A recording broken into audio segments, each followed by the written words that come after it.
कृष्णा। तो हम आज जानेंगे कि भगवान की योजना को हम कैसे समझें। क्या हमारी योजना भगवान की योजना से बेहतर है? और भगवान की योजना को समझने के लिए हमें क्या चाहिए? तो भगवान 10वें अध्याय के 10वें श्लोक में भगवत गीता के द्वारा हमको बताते हैं कि भगवान हमें बुद्धि प्रदान करते हैं जिससे हम भगवान की योजना को समझ पाए। तेषां सतति युक्तानां भजतां प्रीतिपूर्वकं ददामि बुद्धि योगम तम येन मामुपयान्ति ते। जो सतत रूप से भक्ति मेरी करते रहते हैं उनको मैं बुद्धि प्रदान करता हूँ जिससे वह मेरी सारी योजनाओं को अच्छी तरह से समझ पाएंगे। तो हम भगवान की और अपनी योजनाओं को एक साथ मिलाकर चल सकते हैं। नहीं तो क्या करेंगे, हम गड़बड़ कर देंगे। हम अपनी योजना बनाएंगे और सोचेंगे कि भगवान की योजना से यह बेहतर है और उसमें हम गड़बड़ कर देंगे। तो कैसे गड़बड़ होता है इसके लिए हम एक छोटी सी कहानी के माध्यम से समझेंगे। तो एक बार एक व्यक्ति जो भगवान की बहुत सेवा करता था उसने कहा, भगवान आप दिन भर खड़े रहते हो, आप थोड़े दिन के लिए आराम कर लो। भगवान ने कहा, नहीं, ये कार्य बहुत कठिन है, तुम नहीं कर पाओगे। उस व्यक्ति ने कहा, नहीं प्रभु, मैं कर लूंगा, कोई दिक्कत नहीं है, कोई समस्या नहीं है। भगवान ने कहा, कैसे करोगे? क्योंकि मेरे पास बहुत बार लोग गाली देते हैं, बहुत बार लोग क्रोध से आते हैं, बहुत बार लोग प्रेम से आते हैं, तो मुझे लेकिन सबके लिए समान भाव से वहां पर खड़ा रहना पड़ता है। मैं किसी के लिए कोई रिएक्शन नहीं देता, तो तुमको रिएक्शन नहीं देना होगा, तो तुमको चुपचाप खड़े रहना होगा। तो उस व्यक्ति ने कहा कि ठीक है प्रभु, कोई दिक्कत नहीं है, आप आराम कीजिए। और वह व्यक्ति गया और भगवान की जगह पर खड़ा हो गया। भगवान ने उसको आशीर्वाद दिया, उस प्रकार से भगवान का वो रूप उसने धारण कर लिया।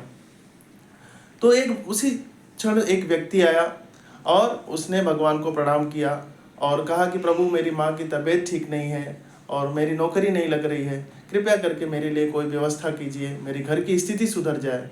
और उसने प्रणाम करके और उसने अपने बटुए से 10 रुपए का नोट निकाला और उसने दान पेटी में डाल दिया और वो आंख बंद करके भगवान से प्रार्थना करने लगा। उसी क्षण उस शहर का एक धनी सेठ आया और उसने भगवान से प्रार्थना किया, प्रभु मेरा व्यापार अच्छे से चलना चाहिए और बढ़िया व्यापार हो जाए तो अगली बार मैं और आपके नाम पे कुछ दान दक्षिणा दे दूंगा। और इस प्रकार से उसने बटुआ निकाला और वहाँ पर रखा और उसमें से कुछ पैसे निकाले, दान पेटी में डाल दिए और वह जल्दी जल्दी में बटुआ भूलकर वहीं से चला गया। जैसे वह व्यक्ति, पहला वाला व्यक्ति, जैसे उसने प्रार्थना करके आंख खोला तो उसने देखा, करे यहाँ तो बटुआ पैसे से भरा पड़ा हुआ है, नोटों से भरा पड़ा हुआ है। तो उसको लगा भगवान ने मेरी प्रार्थना सुन ली और उसने देखा इधर उधर कोई नहीं दिखाई दे रहा है। तो उसने सोचा भगवान ने मुझे ये बटुआ दिया। उसने बटुआ लिया और धन्यवाद देते हुए भगवान का निकल गया वहाँ से।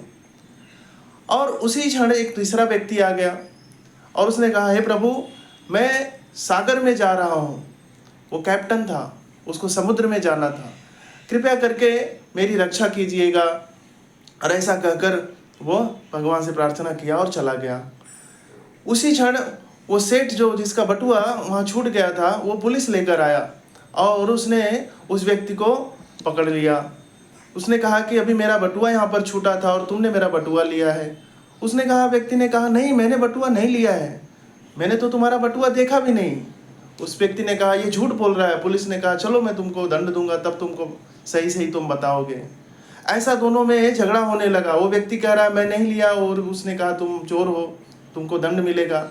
ऐसे में झगड़ा देखते उसने सोचा, वो व्यक्ति जो भगवान के रूप में बैठा था, भगवान का भक्त खड़ा था, उसने सोचा, अरे ये तो गलत आरोप लगा रहा है, ये व्यक्ति तो इसने सच में चोरी नहीं की, इसको चोरी का आरोप लगा रहा है, इसको अभी जेल हो जाएगी। और इस प्रकार से वह सोचने लगा कि मुझे बोलना चाहिए, नहीं तो ये गलत हो रहा है। और उसने अपने मुंह से बोल दिया, नहीं नहीं, इस व्यक्ति ने चोरी नहीं किया है, चोरी किसी और व्यक्ति ने किया है, मैं जानता हूँ, और वो अभी अभी इधर से बटुआ लेकर गया है। कैसा है वो उसका हुलिया बताया उसने। तो पुलिस ने इसको छोड़ दिया और उस व्यक्ति के पीछे चले गए। शाम हुई, भगवान ने पूछा, कैसा रहा आपका दिन? उस भक्त ने कहा, प्रभु आप कैसे एक्सेप्ट करते हो, इतना बड़ा चैलेंज, कैसे कैसे लोग आते हैं और कितना कितना वहाँ पर तो बहुत असमंजस में पड़ जाते हैं। मेरा तो एक दिन ही गड़बड़ हो गया। तो भगवान बनना इतना आसान नहीं है। व्यक्ति को लगता है भगवान क्या कर रहे हैं हमारे जीवन में, लेकिन भगवान बहुत कुछ सोच समझ के करते हैं। तो भगवान ने पूछा, क्या हुआ आज के दिन आपका, कुछ विशेष? तो उसने ये घटना बता दी। ऐसे वो व्यक्ति आया, उसने कुछ गलत चोरी का आरोप लगा दिया, जबकि चोरी किसी और ने की थी, मैंने साफ साफ बता दिया। भगवान ने कहा, अरे ये क्या किया आपने, आपने पूरा गड़बड़ कर दिया। ये मेरी प्लानिंग थी, उस व्यक्ति को पैसे की ज़रूरत थी इसलिए, और वो सेठ के पास तो बहुत धन है, उसका अगर 2-4 हज़ार रुपया चला जाए तो उसको कोई नुकसान नहीं होने वाला। और उस व्यक्ति को उसकी माँ की दवाई की ज़रूरत थी, और इसलिए मैंने उसको धन के रूप में उसके बटुए से उसका कुछ पाप कम करवा दिया मैंने, पुण्य कर्म के द्वारा।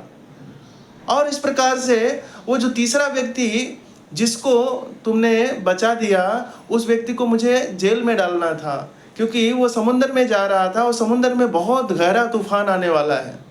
उस तूफान के कारण उसकी जान भी जा सकती है, और मैं सोचा था कि इसी बहाने वो जेल में चला जाएगा तो वो समुद्र में जाने से बच जाएगा। तुमने उसको छोड़ दिया, तुमने बेचारे गरीब व्यक्ति को उसको पुलिस से पकड़वा दिया, तुमने सब गड़बड़ कर दिया। इसलिए हमको ये समझना चाहिए कि भगवान की जो योजना है वो हमसे बहुत ज़्यादा बेहतर है। हमारी योजना भगवान की योजना को नहीं समझ सकती। इसीलिए भगवान भगवत गीता के 10वें अध्याय के 10वें श्लोक में कह रहे हैं, ददामि बुद्धि योगम तम। कैसे हम समझे कि भगवान की क्या योजना है हमारे जीवन में? तो इसीलिए हमको भगवान की भक्ति करनी होगी। यदि हम भगवान की भक्ति करते रहेंगे तो हमको भगवान की योजना अच्छी तरह से समझ में आ जाएगी कि भगवान क्या चाहते हैं हमसे, और हम कैसी योजना बनाएं जो हमारी और भगवान की योजना परस्पर साथ में चले। हरे कृष्णा। श्रील प्रभुपाद की जय।